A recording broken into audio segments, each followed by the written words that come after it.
So here we go. I think we got it going. The system shut down.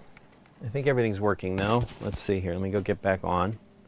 I think that maybe an update happened because it was Opal in the chat was saying that it was stuttering. So potentially this might solve it.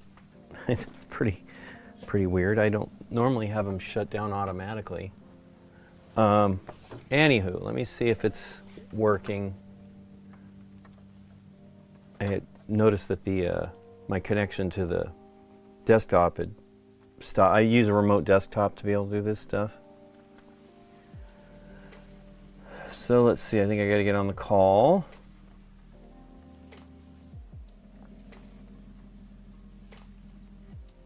It's so much though. So you can see a little bit of what I do here when I'm trying to get ready. Too many little things can go wrong. There's the vMix call. Let's see if this is working.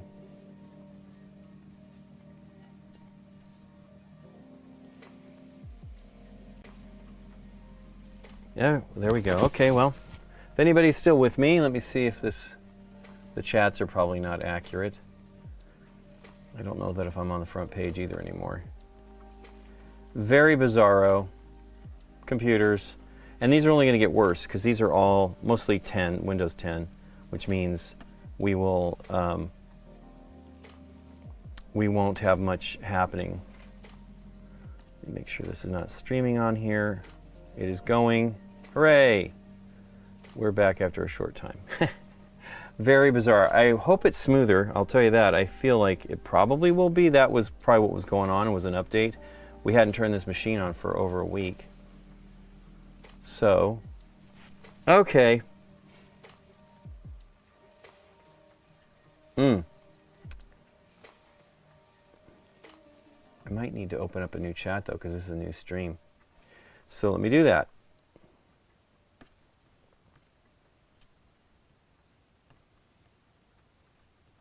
How do I go to the channel? There we go. Okay, I guess we're going. Let me pop the chat out. I think the Twitch one will continue. You know what? I can't. And I also did not have this set right. There's a bunch of things that I don't really know about all this stuff with the chat, because Amanda was telling us don't use top chat, use live chat. Although I think it is live chat. It's not like we have that many people chatting. But there we go. I think I just played this music a little bit ago. I played it, who knows how much. There we go. Let me get back to what I'm painting. Oi. I don't know how it's going. Okay. His tongue is very purple. Seems dry though, but let me put some new black paint out because I'm getting low-ish on this one. I need to actually put in another order with Monument Hobbies. I noticed though an announcement that Atomic Mass Games has a paint line that they're doing with Pro Acryl, which is really kind of exciting. I mean, I thought for sure they would use Duncan Rhodes Academy paints because they are Atomic Mass is a Asmodee studio, and they distribute, at least in the United States, Duncan Rhodes paints. But it's cool. They're doing, I mean, Duncan Rhodes is doing pretty darn good. I saw them, I should have bought it.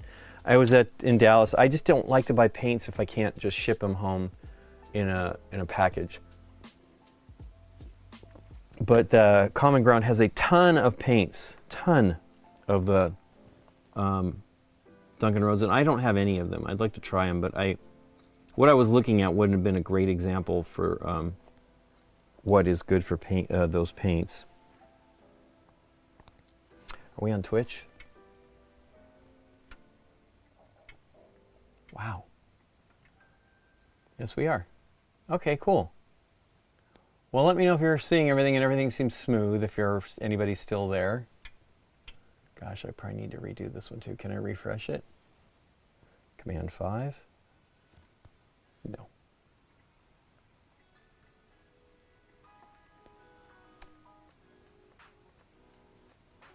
There we go. Hey, you know what? Marvel Unite is actually on there. Let me just check it. I forgot to actually even look at that. Not doing streaming for over a week, my brain loses it. Hey, there we go. Sweet. 5 in the morning, 5:50 in the morning, and discovered you're alive. Awesome. So we stream. So today I'm painting.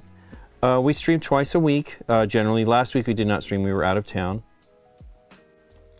But I paint stream every other Tuesday and every other Thursday. So this week, Thursday, we will be streaming probably something new that we played in Dallas. We want to film it as an episode, and Nikki kind of wants to do the teach first. Wow, that looks great. That's reasonable. He's looking up. He probably should be looking straight ahead, but he's looking kind of up. But yeah, she wants to practice teaching it, and we will probably play it. It's a co-op. We really liked it. It'll be a long one though, unfortunately. We'll try to move quickly. That's the problem with it. You know, well, Dave won't be here most likely, which is a bummer because I love playing co-ops with Dave. But he wants to get it right. He definitely will, you know, will think about it a lot before he does something. And so, I'm cool with that though. You know, I have fun with it.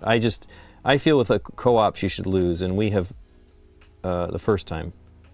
You should have hope that you can win. I will say we did not win, but we sure seemed, at first it seemed like there was no way we were going to win, and then it seemed like we could win, which was really awesome. Oh wow, Carrie, I'm jealous. I'd love to paint. I used to paint with our guys, and they're the ones that got me into it. I painted minis when I was young, you know, like soldiers, and my parents gave me some great sets when I was a kid, so I painted those. And then we started painting as a group, and it was phenomenal. I really, really like it. We just don't have, that's not to say I can't find some folks, and one of the guys wants his daughter to get into it, and so maybe they will come over, but she's still in, you know, high school, but not super. She's busy. Busy kid. But she's fun, and we had a great time. As a matter of fact, Daryl is the one that got us into modern board gaming. I mean, we met him through board gaming, and we played some stuff, and then other things got in our lives, mostly video game, land gaming, but then he brought Settlers of Catan over, which I had seen but I didn't know. And when we first were playing games, Board Game Geek didn't exist because it was late 90s. And I wonder what kind of skin tone he's supposed to have. Maybe his hands are supposed to be skin. He's a rhino guy. Anyway, so he brought over Catan, and Nikki and I freaked out. This was in March of 2022, I feel like. Yeah, not 2022, 2020. 2002, get it right. And I found BGG, and things have changed. I love this hobby. It's super fun, and we meet all kinds of wonderful people. And it's awesome. Sorry.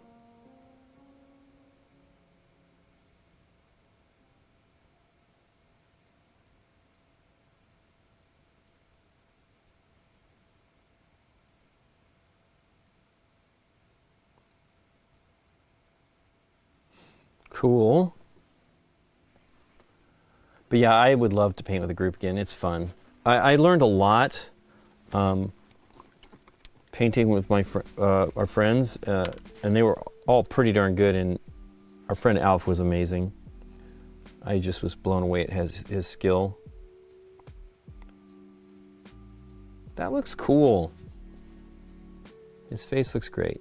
So here's the one I painted previously. His eyes don't look as good. And they're more beady. I think I should paint a little bit larger pupil. Or iris, excuse me. And I'm not happy with the varnish on this one.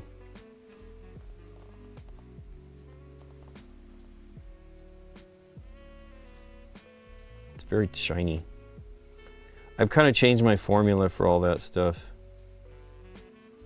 as I'm doing this more. I want it to be a little matter. I think I was mixing a little bit too much satin in these. Satin is very shiny in my opinion. It's obviously not high gloss or, you know. It's okay. I feel like I messed up the bottom of it. There's no white. No white visible.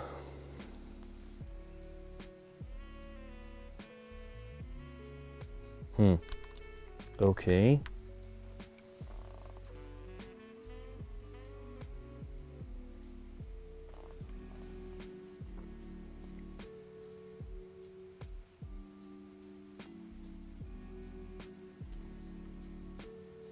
It's okay.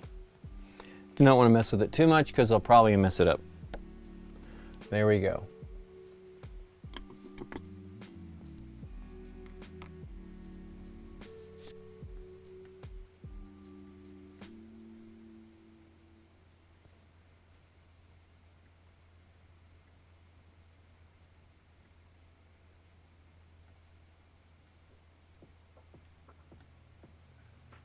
I hope it's smoother. The stream was chunky, and I bet it was doing an update. It didn't even occur to me. I know that better. I should know that. Oops. I am not a Mac person. I used to use them more, but I haven't used one for a long time now. Oh, that's not true. I've used one, but not like this, and I definitely don't know what's going on.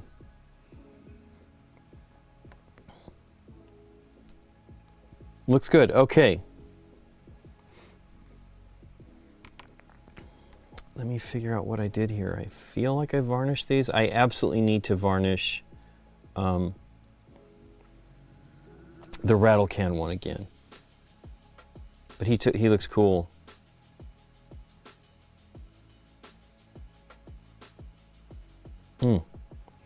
So what I was almost going to buy was a yellow glaze. From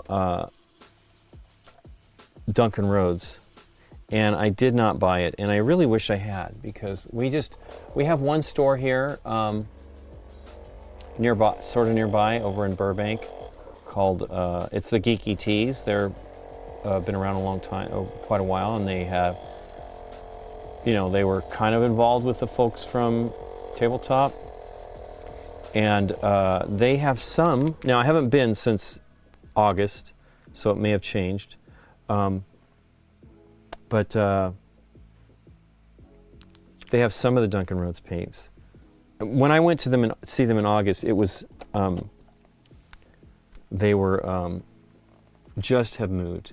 They had a place that was over on Magnolia, I think, and that was their second location on Magnolia, at least that I know of.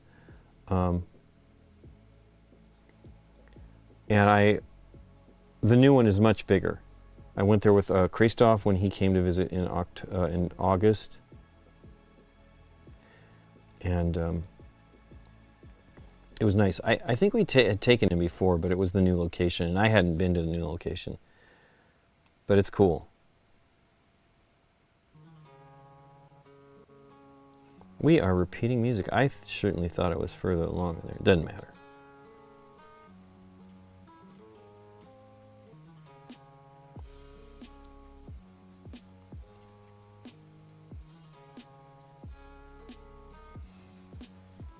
My ear itches. Sorry.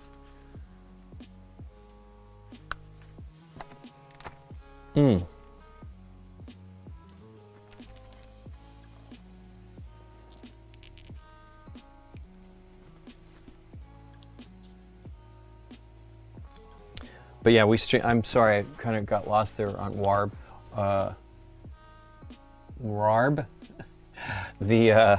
We stream in the morning on Tuesdays, so 10:30 a.m. Pacific Daylight Time right now, and then on the evenings on Thursdays at 5:30 Pacific Daylight Time. So I think that's, I can't remember. We have some folks watching from Australia.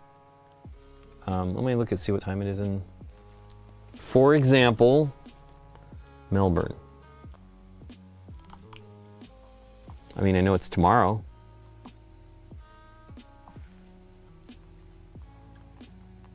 Oops.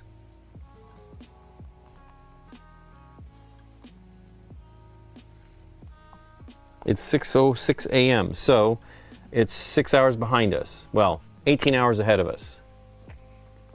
There we go. Cool. What was the favorite game I played on GameNight? Well, I love too many games. Quacks is one of my favorite ones. The Quacks of Quedlinburg. The new, there's that new version out that I kind of blabbed about when we streamed it recently. I didn't realize it was that quiet secret, but it's out there now. We never did the Alchemist. Maybe we'll do the new version of it in Alchemist. I don't own it. I think it's $100 or something like that to buy, or yeah, probably $100 to buy all the big box with everything in it. But I'd like to see the art. I was not knocked out by it, what I saw, but I haven't really seen it. I'm just happy that it's out there, because it's been kind of hard to get sometimes. And CMYK was doing it, and maybe that's the reason why it's been hard recently, is they were getting ready for the new run.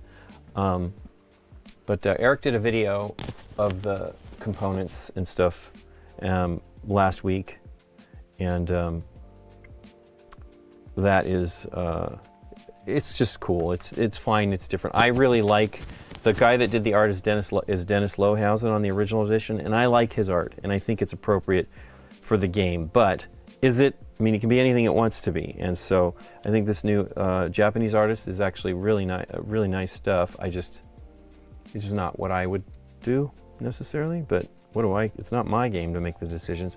And I believe Wolfgang Warsch is a partner in CMYK, so it's appropriate. They do what they want to do on it, and I actually kind of like the fact that he gets to do even more as the. You know, most designers don't get that much say in when their games are, how they're even done. Where's this? Oh, here, it's right here. Wow, I used it all up almost.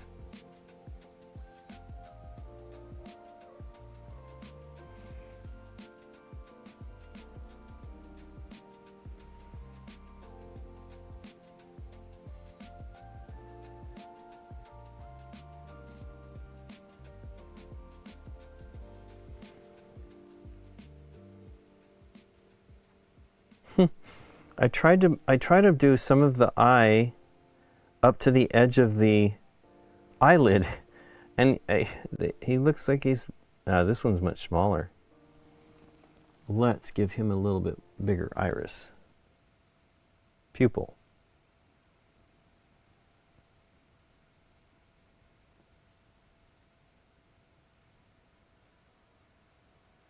Better.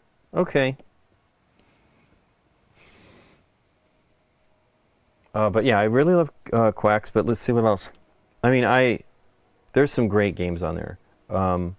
We've done 576 games or something, 580? Let me look. We've done a lot of games on that show.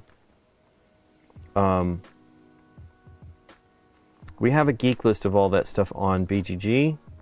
It's usually linked, if you look at it on BGG, there's a link to the our geek list for that stuff, and we've done a lot of great games. Actually, I'll tell you a couple that are big ones that we don't get to play often.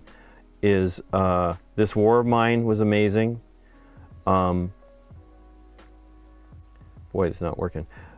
So yeah, if you click on the word GameNight in any of the descriptions, it's linked to our geek list for all of our episodes, and we have 608, no, 585 items. Only 680 thumbs, come on. That's not very much. Now this is Scott's list, he created it. But yeah, we have 585 items, so there you go. Let's see here. I mean, there's so many good games. It's a lot. I had a fantastic time with that Harry Potter game. I had a fantastic time with any of the Arkham Horror card games and Arkham Horror 3rd edition we actually did. So, you know, we now do around 50 episodes a season. We used to do about 26 because it was every other week. Gosh, Tutankhamun's great. Ra is great. There's so many good games. Ra is fantastic.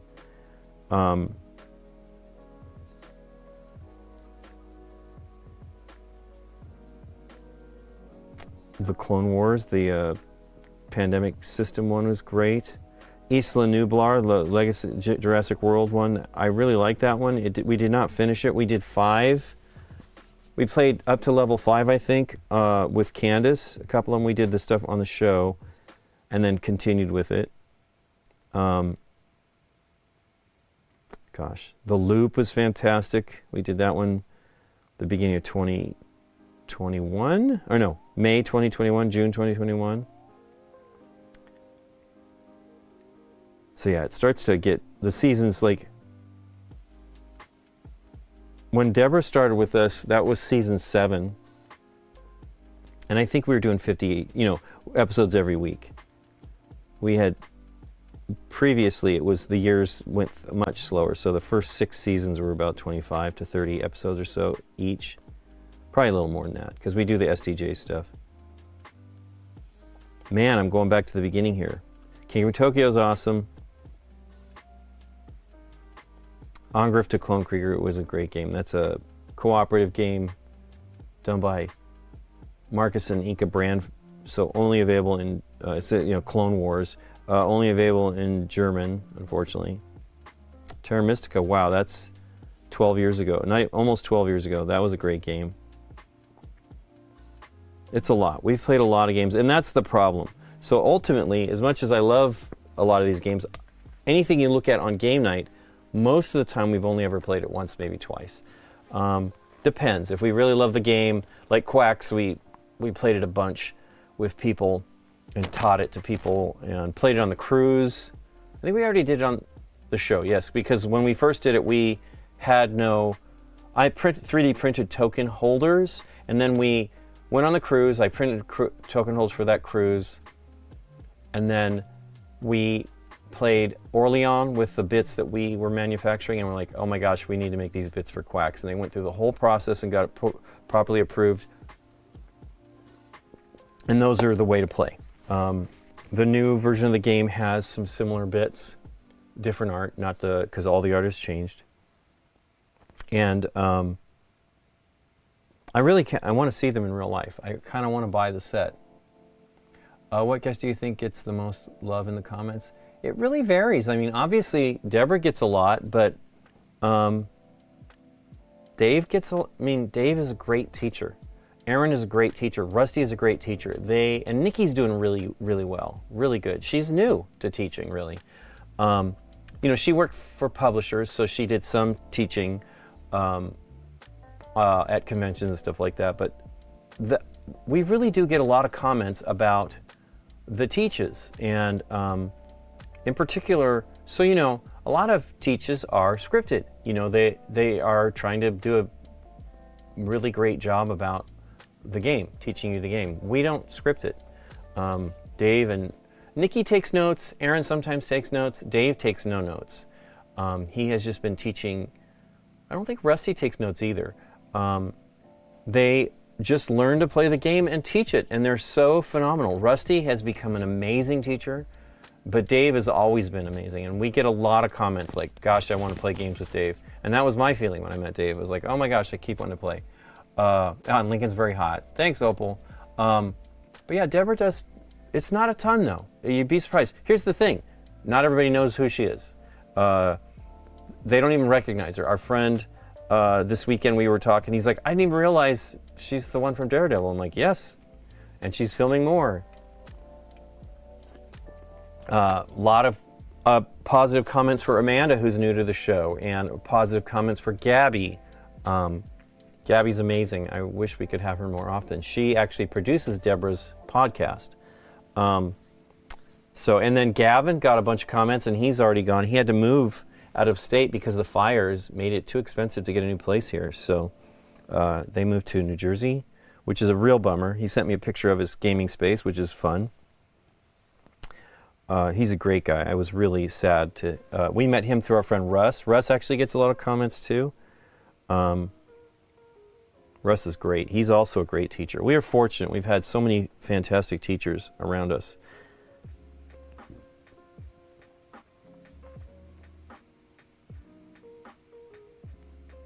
Oh wow, so did you not know who she was? I've only ever seen the end of Escape Room 2.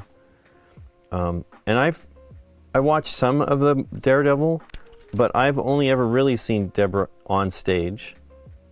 I went and watched her do Taming of the Shrew at the Globe in San Diego, and that was awesome. And she went like a month, or more than that. It was a little while, but she was very excited to do that. I mean, that's what she studied in college, and went to RADA, I think, for a while. She's talented.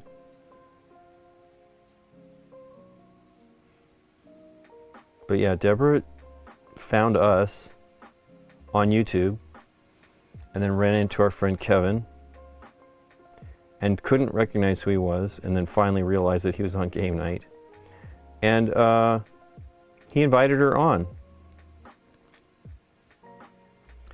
And she really enjoys it, and she's very eager and wants to learn new games. She's new-ish to board games. I mean, when she started playing with us, which is now, it's almost been 6 years, it's crazy.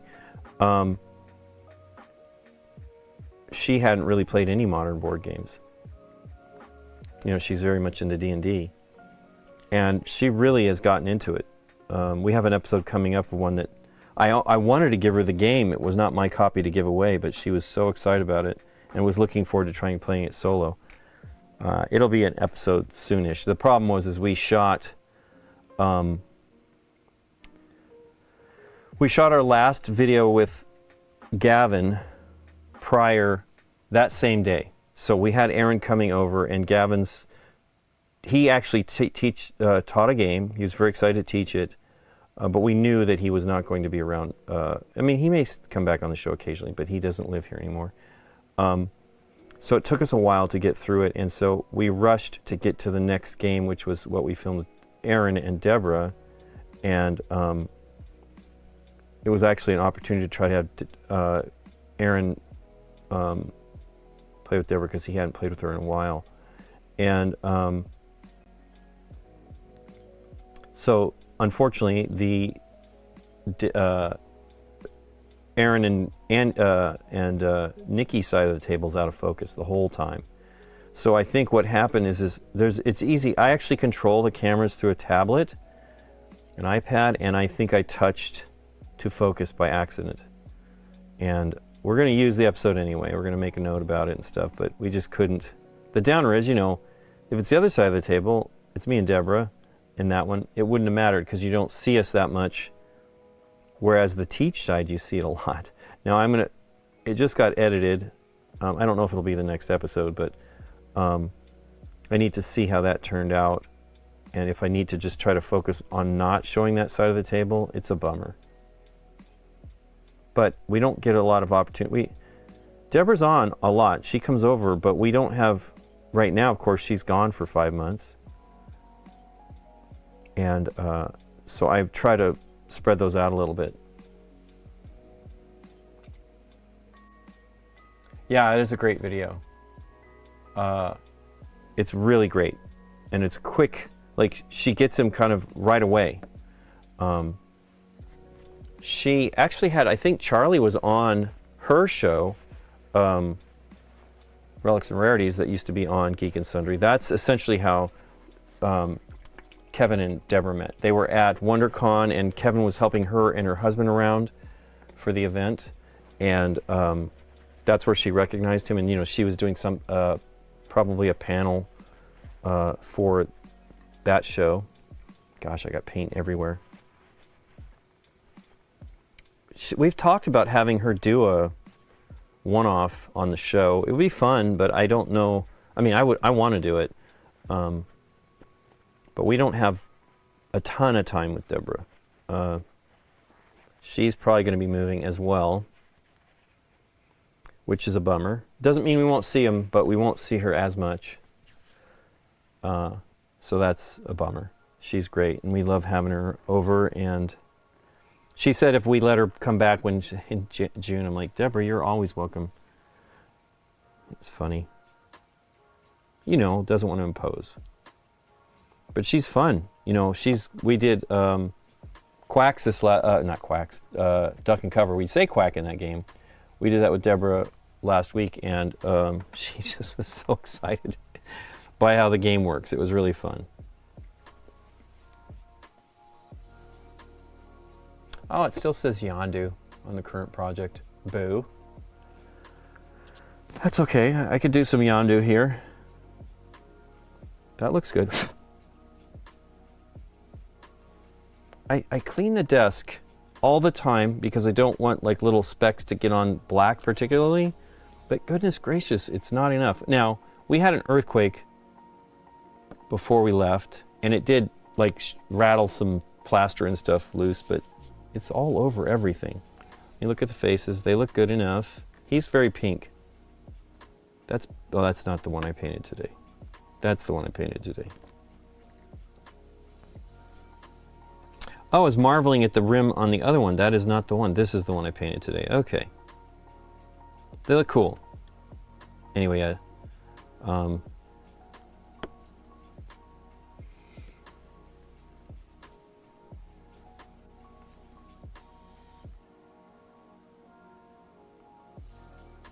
but yeah, Amanda's awesome as well. She is a streamer here in LA, and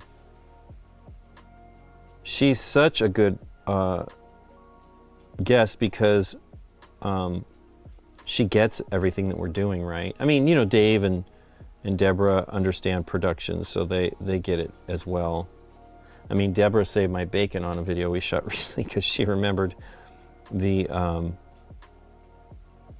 GameGenics. We've changed the way we do it since this, I think it was this season that we started it. I know it is. We changed the way we're doing it where we're actually pointing out the stuff in the video, and we actually are going to do a little more than that because I realized I'm like, we're just talking about what we use, but we don't necessarily talk about how it's used, and that's some of the really greatest stuff about GameGenic products. Anyway, she caught that, and I was like, oh no, we missed it, and it's a long episode. But no, it was just a moment or so after it should have happened. So it was great.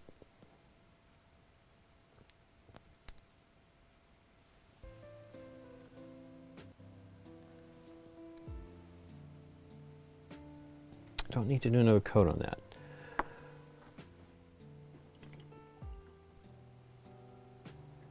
So one thing I definitely recommend is using another brush for varnish if you're going to brush it on. And I'm nervous about it on Airbrush as well. I was talking with Scott on our stream here. He's watches sometimes, and he was saying how I don't know if he uses a special airbrush specifically for painting varnish, but it dries differently and levels very well, and it kind of builds up in your airbrush and your brushes. Let's see here. We'll look at Yondu. He needs varnish, so we're going to varnish him. I have to decide whether I want to try to paint any more on his eyes. I feel like there's a molding problem on this one, because this eye looks better, although it's not great either. Okay, let's get a little bit of orange and attempt to fix this eye before I varnish it. What airbrush do you use, Small Wonders? Thanks so much for the compliment. What airbrush do you use for your varnish? I have a lot of airbrushes, so I could dedicate one. And it would probably, so there's a video from Goobertown Hobbies where he did a whole test of varnishes and types of varnish, whether it's gloss or matte, and how durable they were. And it was a great video, great. Really learned a lot. But I don't know if he airbrushed, but he determined, wow, that's a lot of orange that came out of there. He determined that sprayed varnish was the most durable. And I imagine partly that's because brush varnish is, that's a lot of orange that I don't need. Brush varnish is a, not going to go on 100% even, right? It's going to be close, but it's not 100% even. And that's probably the issue. Wow, that brush is not clean. A Badger airbrush, yeah, okay, nice. I have, I love Badger. They're my very first airbrush was a 150. IL is I think what they called it back then. And I have several 100s and 150s, but I also have many. I have more Badgers than anything else. Probably have 7 or 8 Badger airbrushes. Because I'm crazy. I still buy them. Like my most recent purchase was the Mobius from Gallery, which it's a nice airbrush. I think I prefer the 98, whatever that one was. It's over here. But I still love the Badger. One of my favorite airbrushes, yeah, the Ace GHAC 98. It's a great airbrush. This is a great airbrush. But one of my favorite airbrushes of all time is the Sotar 2020. I love that brush, but it's more of a detail one. Yeah, I love Badger.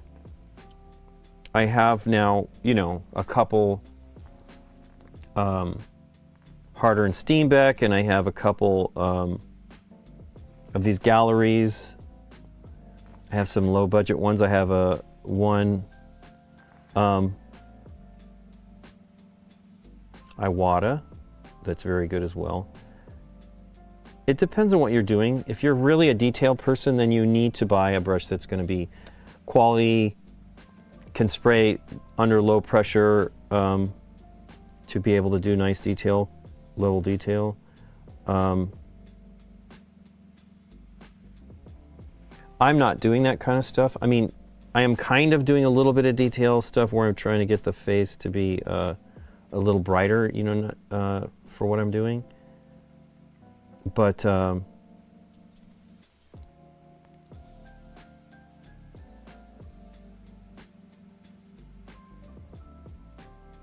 when you're varnishing or undercoating, it's not critical to be super fine detail. You want to actually lay down a pretty reasonable amount of paint or varnish.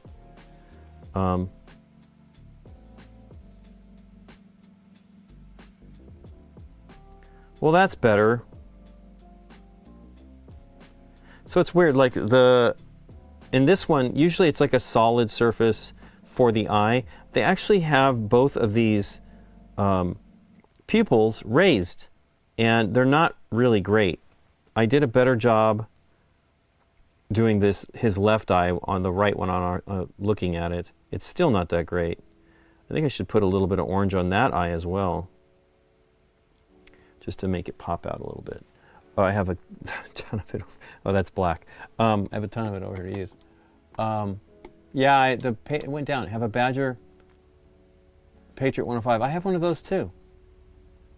For my brushes, I use, well, Low Cornell.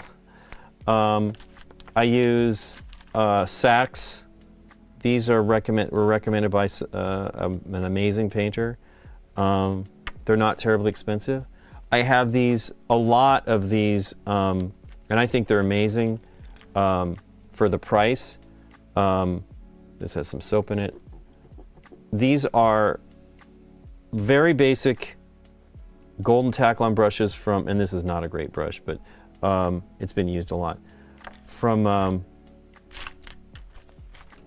Royal and Langnickel, and they do a really great job, and they're less than 50 cents a piece. I bought a bottle of, it's a tube of them, like, I don't know, I have a bottle of it, of them somewhere. They're like 140 brushes for 25, let's say $28 to $40, depending on where you buy it. And they're great, so that I don't feel bad, and I can use, you know, because I poke at the stuff, I also use Winsor Newton Series 7s. I like them a lot. And I have stuff from, these are the older versions. These are the bomb wicks from well, it's not Creature Caster. It's really from Monument Hobbies. Creature Caster was the people that used to do this stuff for them. Does this say Monument? Yeah. They've changed their brushes a little bit. They're great. I also have these, which I think are also say Creature Caster. Yeah. Oh no, these say Monument. I bought them all at the same time, but they've changed them all a little bit. They're all great. Winsor Newtons are phenomenal. I have grown to like longer bristles though, and I feel I don't do as good a job unless I'm using longer bristles. But it's not always an easy thing to do. I also have stuff from Redgrass. Their brushes are nice too. I got them with I bought them with my palettes.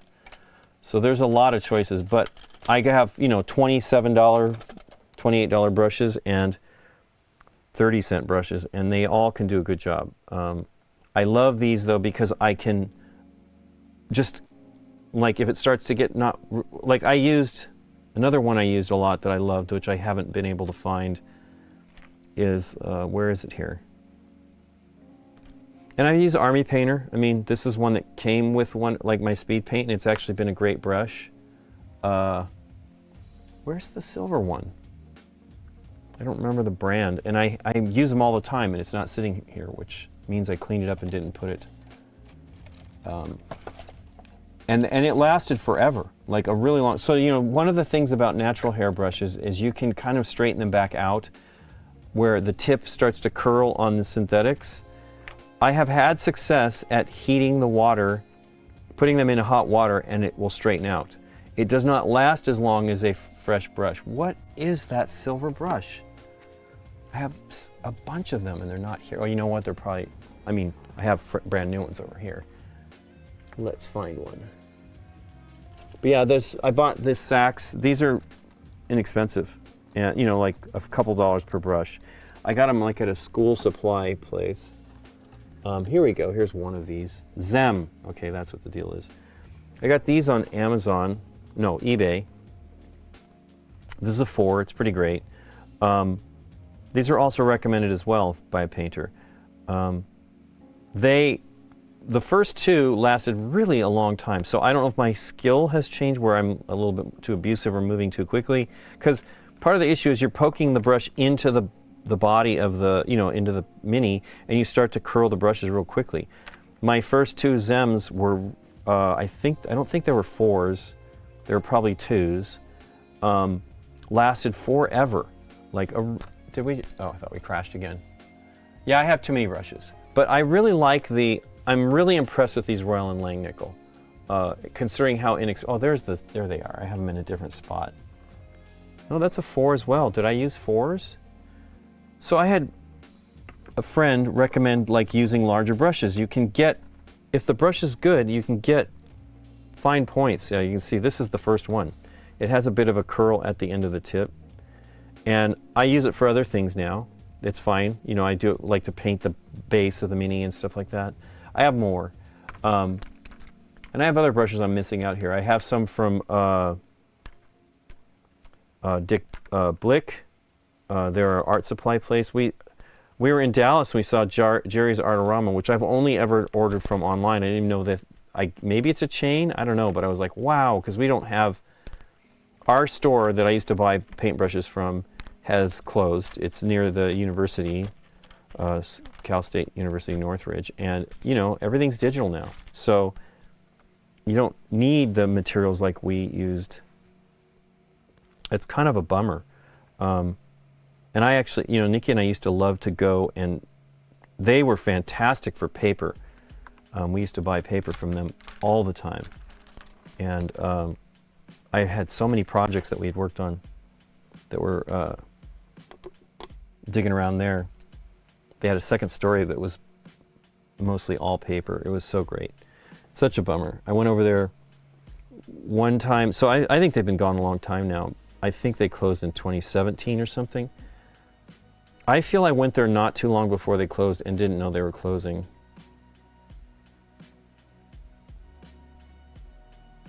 The downer is we don't like to go to Hobby Lobby, but they have their own brand of brushes that are not bad. But Nikki doesn't like going over there, so I don't go. And they weren't terribly expensive, and they have sales on them as well.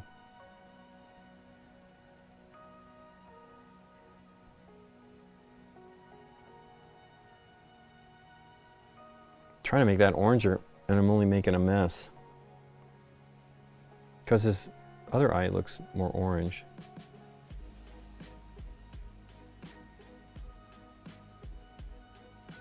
He's got a David Bowie eye. But yeah, I would say that I mostly use, I mean, these low Cornell that I have, I bought these at Michael's years ago. And I like them. But you know, these are specifically like spotters. They're tiny little things I'm doing, right? I wouldn't normally use anything this this tiny, because you can't really paint anything. That looks better. I usually put a little dot for like reflection. I might not do that because it seems risky. They're on here though. No, it's this one. And now this one doesn't look so good. I should quit looking at them. But yeah, I can't even tell you how I found the Royal & Langnickel.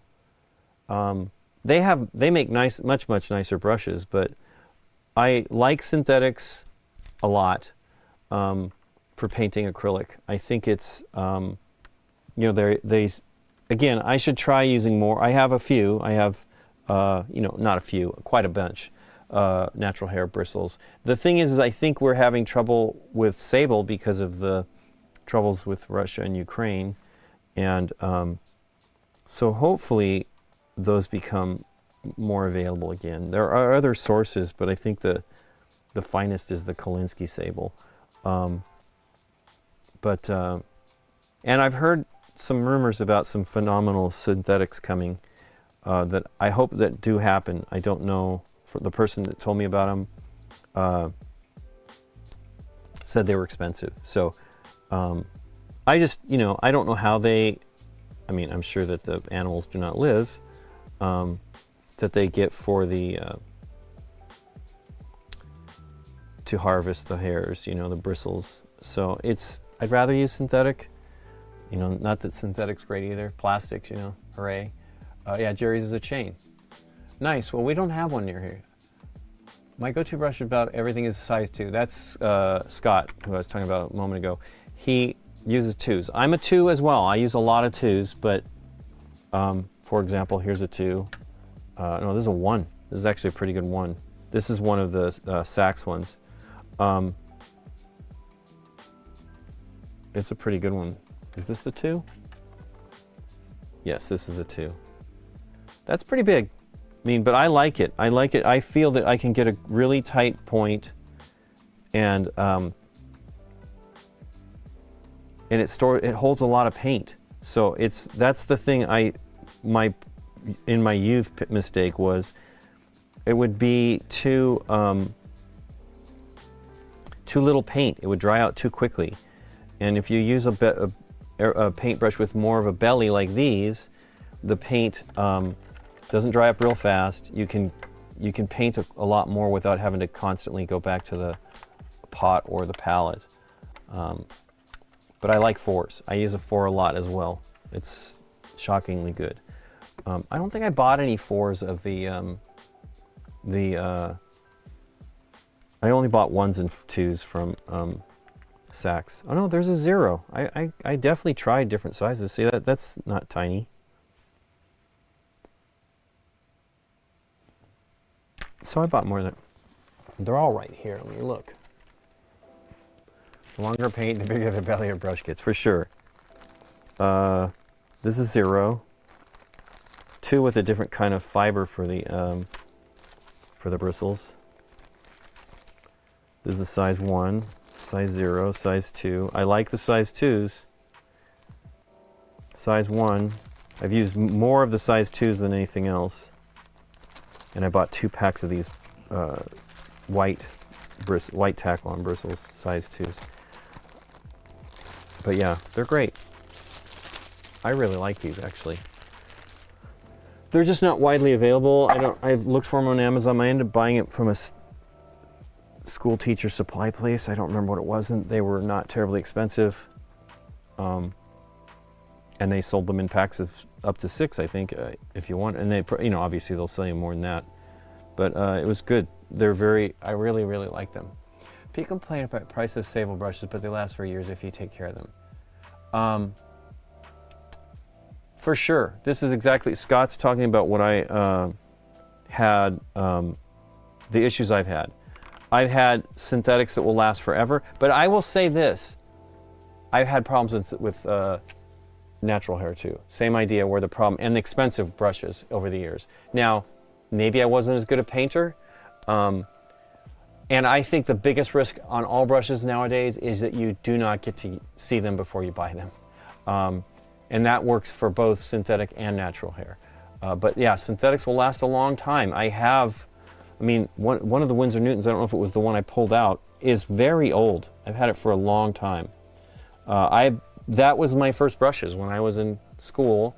My teacher, my high school teacher was the first one to introduce me to the Winsor Newtons. We would get like student prices, and they were great, and I had one of those a couple of those last forever. Scott is saying Dick Blick is great at taking back bad brushes. It's weird. Like there's sometimes in some brushes a guide hair, which is a longer hair that is a little stiffer, and I've had problems with that, like being too long, and causing issues. And it's weird. It's sadly a bit of a crapshoot. And that was the biggest thing. I used to love to go. They had tons and tons of brush styles at Continental Art. And when they closed, I was really sad because I was actually going to go. Can't remember whether I looked it up or actually went over there, because the last time I went, I was still working at my old job, and I went after work, and they were there still, and I bought brushes, and I bought retarder, that extends the dry time of acrylic paints. And that was my last purchases there. And I was going to go and get more brushes, and they were gone. So I feel like I looked it up. I don't feel I actually drove there, but we've had many instances where we drive. And I've ordered some stuff from Dick Blick. Obviously, I mentioned Dick Blick brushes. I have a 6. Yeah, this is not a bad brush. And this is a basic brush, but Scholastic, it's a student one, but this is actually pretty great for other things. But yeah, you can get sharp points. I think Sam Lenz uses like a 6 to paint minis, and he's an amazing painter. As a matter of fact, I think he uses the Saks as well. Might have been, I bought Adam. I'm friends with Uncle Adam, Tabletop Minions, and he, I like his brushes. He has, I think all 3 of those were synthetic. That's Baumwick. And he likes synthetic. But yeah, these are all synthetic. I don't think he does these brushes anymore with Monument, which is too bad. But he works with Army Painter now, and I think it's great that he's doing it, because they have gotten to be, everybody has their favorites paints wise, but they've had the most improvement, and I really love contrast paints, the Games Workshop contrast paints, but they're a little expensive. They are my favorite of that type of paint, but I do like the, this is the one that got me on board with these, the Fire Giant Orange from Speed Paints. These are really nice too. The problem, the thing I'm having issue with is it tends to dry around the belly of the brush. So, and it gives me little strands of paint that basically it's drying on each bristle, I'm sure, and then coming off. And I clean my brushes all the time, but I don't know what the story is. Oh my gosh, the metallics are really great. I have all of the metallics. I bought those, and I had some of the colors that I really was interested in and bought, but their metallics have been great. They're different, different than standard metallics, and they also flow way better than most any. Although I will say I like the Vallejo acrylic, the metal color. Is that what it's called? I have a few bottles of that metal color. Yeah, those are great. I actually would like to own more of those. I just don't feel, you know, those are more realistic silvers and golds, not fantasy. And I like the fantasy level stuff. I found this bottle that I had of Nitro, which is a long gone brand. Cell was the, I mean, I think they're still around, but these are made in Britain. But these were made by the same people who make the Games Workshop ones. And this is one of my favorite silvers. It's almost the same. It's almost the exact same as Mithril, which was the old silver from GW that I loved. So it's pretty great, and it flows. I mean, I think I bought this bottle 20 years ago. Maybe not that long, but pretty long. And it's still fantastic, barely ever used, and it's in great shape. So I was very happy to find that. But that's made by HMG, I think is the manufacturer. Games Workshop had them make their paints, then they went to France, and that was my favorite. Of course, this was 20 years ago, and those paints are amazing in my memory, but they may not be. I mean, I have some still around that I actually have mithril silver that it's probably almost empty. Hey, purple light in my hair. Getting all fancy here. So yeah, here's mithril silver. Doesn't look so great in this bottle, but it's pretty. This is my last bit of it. Right? Moved it to this bottle, but this one is pretty good. Let's see how it looks. You know, the bottle's a different consistency. Yeah, they don't look the same. Sure looked similar, but it may be just coming through here. But I wish that I could get the old. I remember them going on sort of like the speed paint metallics do. I don't know if that's true, but that's my memory of them. But one of the smoothest is the Vallejo metal, so I didn't pull that down. Here's one right here. This is just silver. It has agitators in it and everything. It's pretty good too. I mean, it's a great paint. It's just not the tone that this one here is not my favorite one. I have mostly, this is my brightest of theirs. And I have none of their golds or any other colors like that. And I should get them. They're not terribly expensive, you know, they're like $10 a bottle. And these are, yeah, they're airbrush colors, but I love them because they go on very smoothly. But that was what I remember the GW colors being like. They were the terrible era of bottles. They were the bolt shell model bottles or whatever. They are awful. The first ones that actually sealed, in quotation marks, sealed, were better than the ones that were the flip top ones, because the flip top ones never had a good seal and they just dried out in the pot. Anyway, yeah, I'm kind of like I've always been a nerd for art supplies. When I went to France, I specifically wanted to go find some Caran d'Ache mechanical pencils, and I love those pencils and I still have them, and those I bought 30 years ago. Is that right? Yes, 30 years ago. Wow, no, more than. And I think Nikki has used them. She was like, wow, you know, they're really, I'm a nerd. And when I was in Japan, I went to a place, now I didn't spend as much time as I'd like to. I was told that they're like a totally fantastic maker space and everything, and I would love to have spent more time there. I was kind of holding off on a lot of things for when Nikki was able to go. We were supposed to go in 2020 twice to Japan, and she would love the art supply places, but we didn't get to do all that. There are some BGG cruises that are going to be, actually I think Jeff's cruise is not a BGG cruise. As a matter of fact, that's probably happening, I think it's happening soon in April. It goes Sydney to, I think it's Sydney to, I don't remember which city in New Zealand, and then it's going to go to Japan. I would love to do that. That's just too long. We were going to do the Japanese cruise. That was a reorientation of the ship. It was going to start in Seattle and go to cross the ocean and then go to Japan. We were planning on doing it regardless, and But it would have been 2 weeks, which is, I think it's or over 2 weeks. That's just a lot. Anyway, what time is it now? I do need to have food. I am definitely getting goofy. I'll go a little bit longer here, see if I can finish. Let's do a varnish on Yondu. Let's do the one that I did not just paint the eyes on.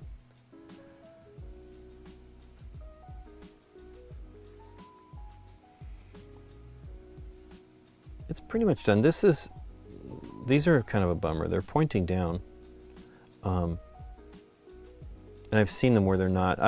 You can fix the plastics that have bent things. You put it in hot water, but I didn't really notice this till it was too painted. I didn't want to stick it in there to do that. Let's just use the matte and see how that is. I love the ultra matte. I love the ultra matte. But it's definitely the most delicate of the varnishes. These are AK Interactive varnishes. I really like them. I don't know if these guys, you know, they had some kind of like controversy recently, which was a bummer.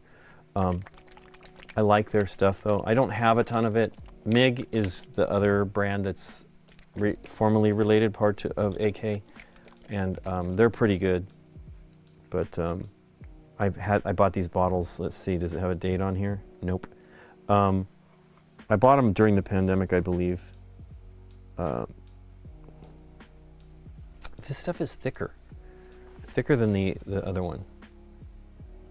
I don't have a gloss from them. I don't actually have a lot of, I have a couple of small bottles of gloss because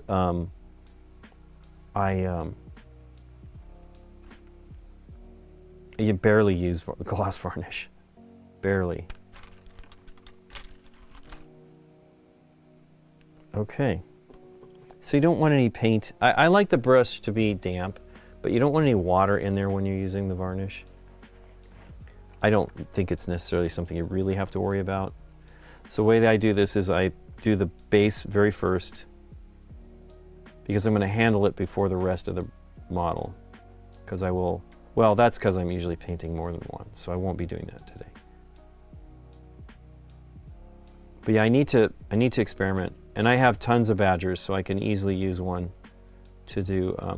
They have sales right now. They're actually, if you go to their website, they have Adepticon sales where the brushes started around $65 or $70, the airbrushes.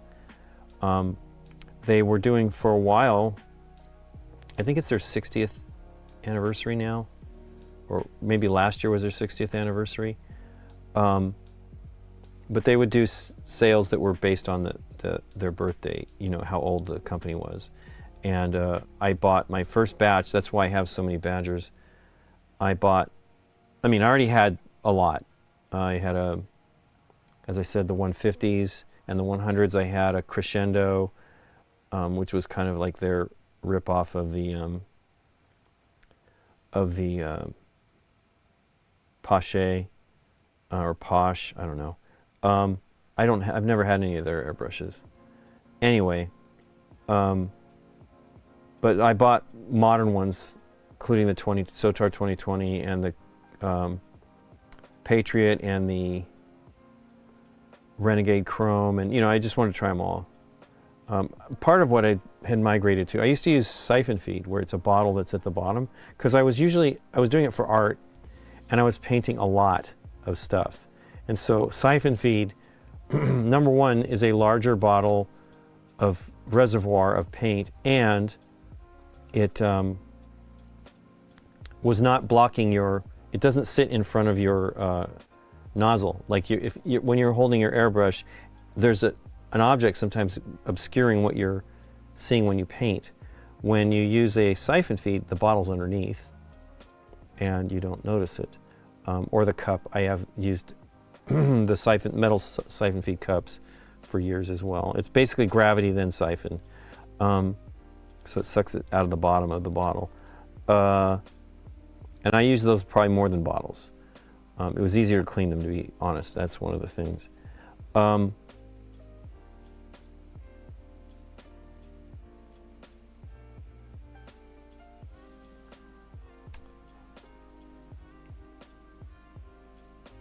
but I'm always inquisitive, and I'm looking for good deals for, you know, I own plenty of airbrushes. I don't need any more, but I'm always looking for good deals that I can recommend. So right now, as I say, they have their Adepticon sale.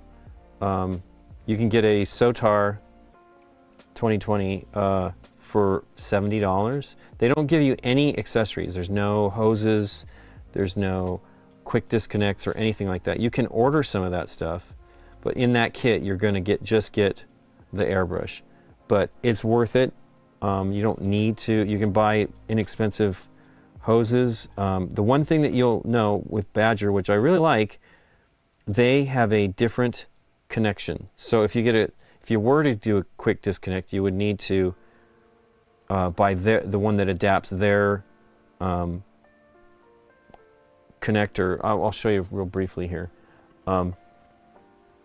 This is a Harder & Steenbeck, but this connection here is standard through almost all manufacturers. Badger, Posh, Thayer and Chandler. I don't know about Posh. I don't think it's the same size. It's its own size. Thayer and Chandler and Badger are the same company. They didn't start out that way. Theirs is a skinnier connection than this one. If you buy the adapter, this is a quick disconnect adapter, it will have exactly the same size of this part right here, but this will be much, much smaller. And so that's how I deal with it, even though I'll show you here. As a matter of fact, I can show you the connection. Let's see if I can pull it out. It is easily pull it out. Okay, so this is an older version of their so this is the quick disconnect. You would push it in here and it's easy. It pops it right out. You can change airbrushes quickly. It's not necessary unless you're changing colors. I change colors, so that's why I have the quick disconnect. This is not coming off. But here we go. So this is the size. This is the size that's on the bottom of the Badger airbrushes, and this is the connection size.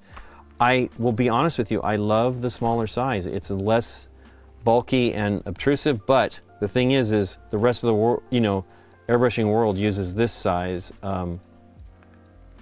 here. You know, and I have to buy all these adapters to be able to do these, so it's not great. As a matter of fact, isn't this a Badger? I think this is the Badger quick disconnect. So I don't know.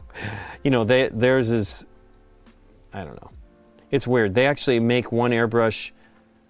I don't remember what it's actually based on. It seems like it's a Sotar, but it might not be. But they make one for Reaper that uses the standard connection. And they actually asked, they did a survey if they thought people thought they should do it. And I don't know what the end result was, but I do wish that they would make some options that way, because it is definitely better to have the larger one, even though I like the smaller size. Anyway, enough of that. Yeah, quick disconnects are fantastic.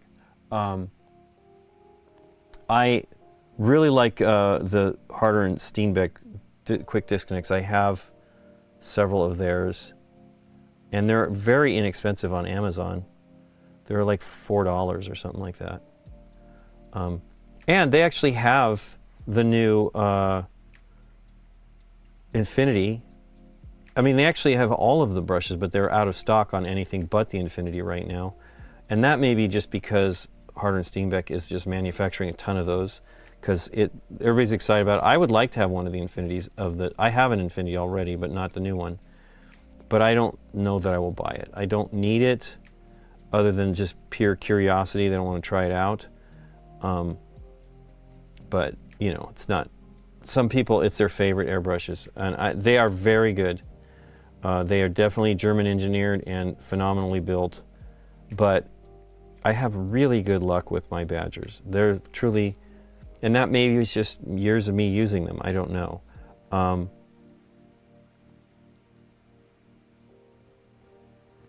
mean, you can see here, it's not going on even with me brushing it, right? So that's probably why it's not as durable as it is to spray it on. I will spray some on and report back to you. I'm always nervous. I've actually never had a bad reaction or frosted or anything like that, but the real issue is just the airbrush. worried about how easy it is to clean it. And I am one of the types, I actually go in and do thorough cleaning regularly. I don't save it till, you know, I'm not an everyday user though, and that's one reason why I do that.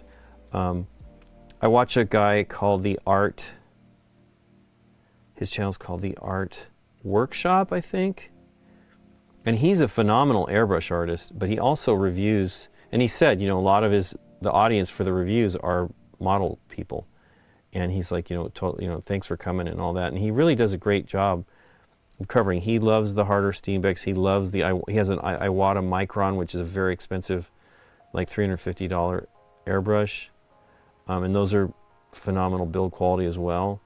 I don't remember which model I have of the Iwata. It's a very common one, but it's not the super high-end one. It was like $160 or something like that at the time to buy the airbrush. Maybe not quite that much. But Badger also used to be at Michael's. That was where I bought my parts. Now if you find an airbrush in a store, it's often an Iwata. And that's the other bummer, is they actually had Badger supplies at Michael's. They don't do that anymore. And they don't seem to have, I mean, you know, like nozzles and stuff like that, which I don't even see that they have for Iwata. And I'm not sure if Michael's even carries airbrushes anymore. I think the last time I saw an Iwata was at Hobby Lobby.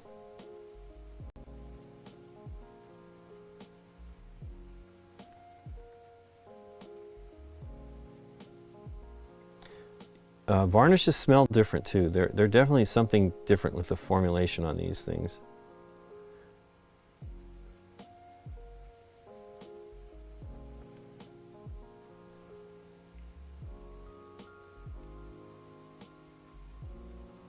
Looks terrifying until it dries, and then you're like, oh wow, it looks amazing.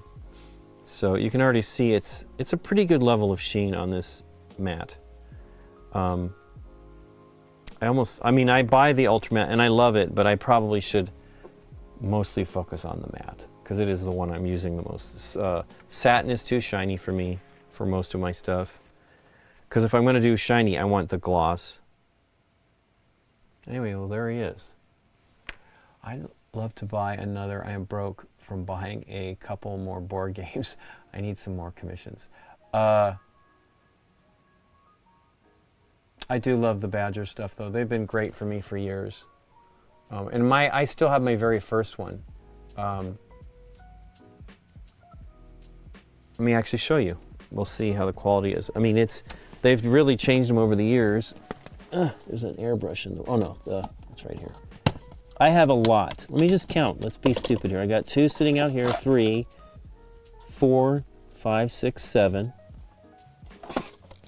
8, 9, 10, 11, 12, 13, 14, 15, 16, 17, 18 airbrushes. This is too many.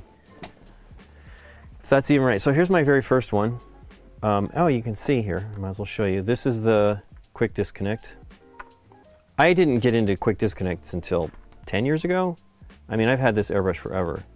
This doesn't look good. It pulled something out of the airbrush. See that? That's not so good. It's pulled out part of the, let's see if this works once it goes back together. It's first time that's ever happened, but I left this on, so I don't know. Then this is actually the Badger quick disconnect because the ones from Grex are no good. They don't fit. Wow, this is bad news. I take care of my airbrushes. I mean, it's not good. It's not like I can't fix this, but you shouldn't have to take this part apart. Wow, did I put it on there too tight? There's a spring. I've only ever disconnected this part once because you don't really need to. Wow. You've got to see a couple great, crazy airbrush things. I did change the trigger. Wow. So that's probably an issue. Do not leave it. Well, I don't know. You would want to leave it on there. So probably shouldn't have taken it off. Let's see if I can get this to thread. Wow. Well, there you go. There's my old airbrush. Now, I think I have this whole assembly, a replacement assembly. No, there you go. Let's just turn on the compressor, see if it works. I'll just leave that on there. But yeah, Badger changed their hoses so they don't have this type of connection. They have this connect, but they don't have this bent connection, which I really like, but I don't remember when I bought this. It's going to go a long way. That's perfectly fine there. Let's see. That seems to be working. Let's. I don't have a gravity feed bottle right here. Let's see if I have a cup.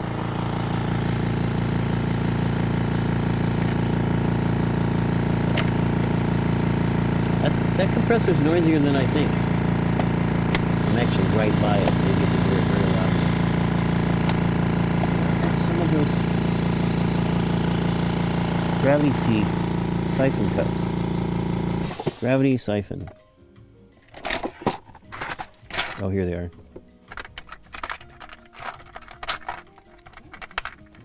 Okay. I believe this is an actual Badger one. One of the companies basically makes exactly the same thing.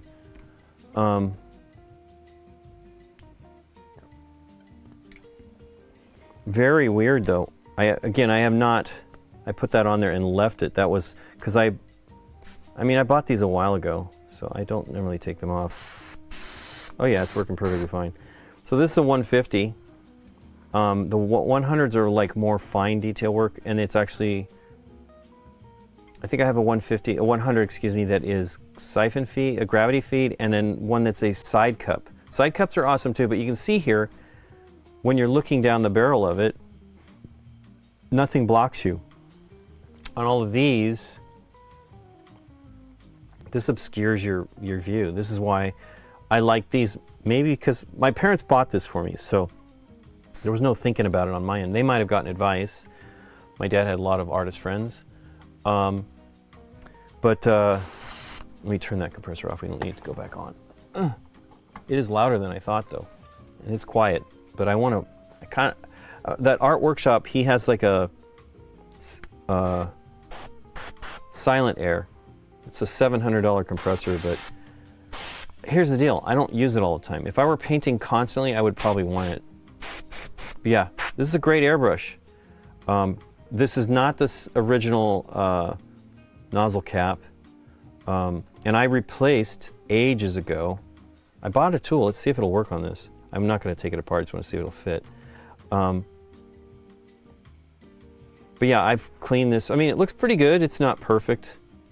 But I'm always one of those people that takes care of this stuff as long as I can.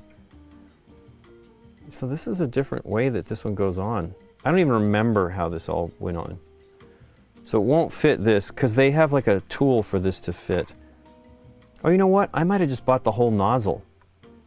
I probably bought it from Michael's when I was speaking of that. That's probably what happened. I probably didn't have to, because I've replaced this little tiny brass nozzle here on other airbrushes and used this tool, a tool like this, but this is a really good version of it that I bought recently. But it's been so long since I've done this on here that I thought it was like that, but it is not. There are newer ones that are probably like that if they have a nozzle like this, Badger. They have very, very many different styles. That's why, like, as much as I love the Sotar, and I recommended it to a friend recently, and the guy, Ken from Badger's like, yeah, don't get that as your starting airbrush. And he's right. Yeah, this is, and you can see it does a good job with the siphon feed. They're great. It's just that this isn't really, it isn't great. Like, my hand can handle it, but like I like to hold it more like, I might as well just do it like I like to hold it. I like it like this, to hold it like a pencil. You know what I mean? Sort of. And this high roller trigger is pretty cool. I got this from Ken. He just gave it to me at Gen Con a few years back. He's like, here, try one. And it's cool. It's a different, you have like a, so you know, you have more movement before things happen, right? If you have it lower, you don't have quite the precision. Now, I'm not like a fine artist with it. Although I used to paint, look at the old caps, are metal. But yeah, that's weird. I'm just going to leave that on there. This is the newer one. So the one that I bought from Grex, I tried to put on here, and it was trying to cross thread. It would not work, and it was designed for these airbrushes. I honestly feel it was designed to destroy these airbrushes because it did not work. It was like it was on there, but it was like one turn, and I'm like, that's not correct. And I think there was a leak, so I returned all. I bought them from Amazon, and I returned them and got the Badger ones that were $8 or something like that. That's not bad. I mean, you only buy it once, and you never need to buy another one for that airbrush anyway. Gosh darn it, the hoses. So this is an older hose, and it's starting to get stiff, I think. I can't coil it. Anyway, thanks for joining me today. We'll be back on Thursday. We'll actually play some game, 5:30 Pacific Daylight Time. Yeah, definitely don't buy lots of airbrushes, though. I mostly buy them on special. I really like this one, though. I will tell you, I've been very impressed with this airbrush. This is the Gallery. I think I got it for like $85 at the time, and that's like you can pretty much get it for that price nowadays. This is their highest. They have another one that's similar to this, that's this high level, but somebody bought their $50 one or $45 one of this with 2 nozzles as well, because the dual, it's 2 different needles and nozzles, and said they're identical. Like there's nothing different other than the cup. This cup, and it's huge, big cup, is more polished on these. The one on the that I have here for the Mobius is even more polished, but I didn't find it as easy to clean. So people have said that they felt like it doesn't, negligible improvement in cleaning. I've had much better luck with the one for the other one. But yeah, you can see here, this one's extremely polished, but look, it's already like scratched, maybe from me using it, I don't know. It also has like a little bit of problems with the finish. It's not as smooth, I think. Maybe it was on the outside. Doesn't matter ultimately, you know, these are much more polished than most. But the nice thing about these guys, for being a new company, is they get it and they actually make replacement parts. You can buy replacement parts, and I actually bought. I bought the first airbrush, and it was not perfect as far as the needle was bent at the very tip. The needle was bent, and I had to. I straightened it out as best I could, but they. Let me cut to me. They sent me a new one. It was totally retail packaging with barcodes and everything, and now this is not working. Hooray! Okay, let me hit cut. There we go. They sent me the new one. Works great. The other one was okay when I straightened it out, but not perfect. Because what you'll notice, what I noticed anyway in my case, was it was way more dry tip. So what dry tip means that the needle, here, so you can't see it, at the very end was building up paint, and it causes problems. It causes it so that when you shoot air, there'd be wet paint on that would be collecting on that dry tip, and would spatter it on there, and it was frustrating. So the new brush, the new needle was phenomenal. It worked perfectly.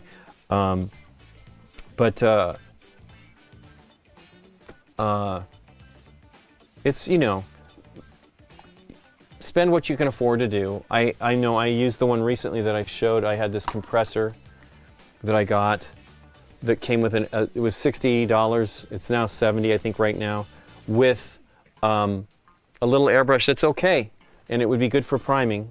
And that little compressor, it's quiet. You know what I mean? It's not that bad. Now, notice it's not cutting off. So that's what happened, is this fell down and landed directly on its side. So not so good. But if that's all you can afford and get you started, just be careful with the compressor. It's actually a pretty decent little compressor, and does the job. But yes, you want better ones. I mean, I would love to have that $700 one, but I am not buying it. Anyway, you guys take care. Have a great week, and hopefully I'll see you on Thursday evening if you have time. And thanks again for joining me, and thanks for the follows, and thanks for the support. And have a great one. Let me see if I can wrap it up. Oh, you know what? We're going to raid. First, we're going to raid somebody on Twitch, so let's do that first. if there's somebody to raid. Hey, precognition. Oh, that's French. Darn it. We like that game.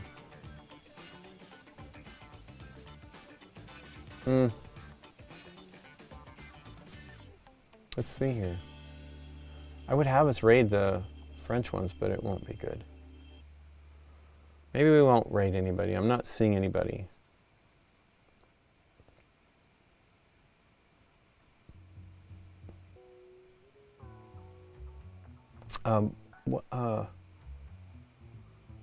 Bonds was streaming earlier. You know what? I'm painting. Oh, that's another French person.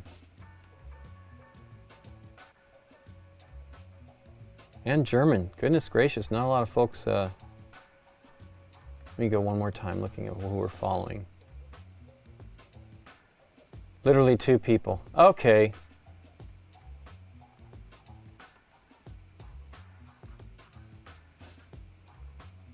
Goodness gracious. Well, I guess we're going to just end it. Everybody, thanks for joining me. Have a great one. Please take care of yourselves and do some more painting on your own. It's pretty fun. Bye, everybody.